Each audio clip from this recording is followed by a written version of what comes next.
Welcome back once again to my YouTube channel. Abusia, finally, Ghana Football Association me the squad list for AFCON 2024. I be baso e Cote d'Ivoire. Finally, Ghana squad I kwaku PM Cote d'Ivoire no Chris Wooten and then a Pam for and a Ghana Football Association me the squad na abetudwa na ebetudwa no ene gesem abama Kumasi Asante Kotoko any abranche friend Richmond Lamptey and say midfielders Chris Wooten ball mu din say omo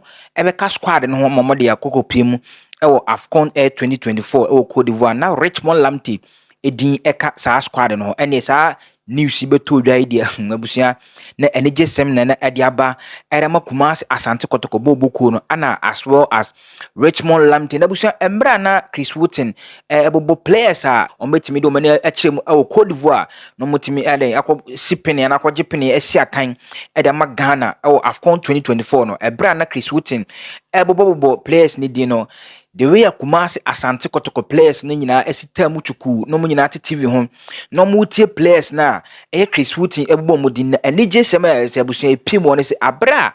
your boss Richmond Lamptey din ebeka sa team a omukako piem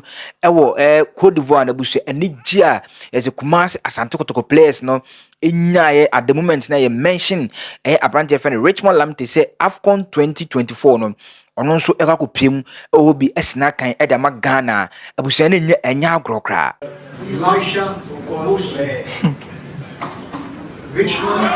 Lamptey Mohammed Kudus Andre Ayew Mansford the way a place na niasi agi edama abrante friend Richmond Lamptey na busu ebi an kanjo so Kumasi Asante Kotoko team no edo mu yie pa abrante obeka ya mre bi atwam last season baby last 2 seasons ense mebrebe na bobo no obeka na osina kan de man interlight and train na hye mre bi si akan de ma Kumasi Asante Kotoko bet in sense me fefa no ho se match fixing bi emenam so kra ma beka as go dey wo division 2 eman ka ka de kran ke banden dem ma brante no ennam na dwuma pa da agopama no so gina wo timi lay passes near into no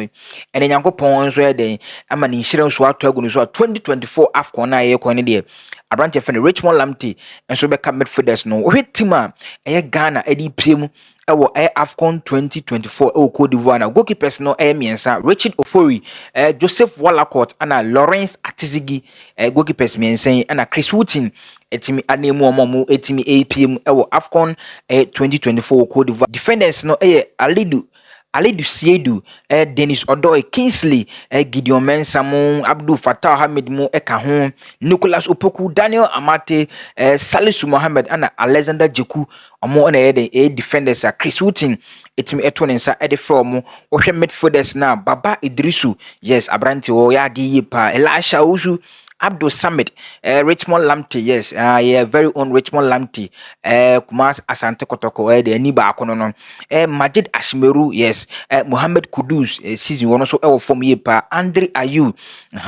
Omunina Kekawana, Branty Feno, Kones Doffa, Omunina also the 8 complete midfielders and so on. Here wingers now, Osman Bukari. Yes, Abranti etimi enya konya ewremu Joseph Pencil, Jordan Ayew, ana Enes Nuyama usna kanima Leon ono so enya akonya ewremu ana ahwe forward na nes Inaki Williams,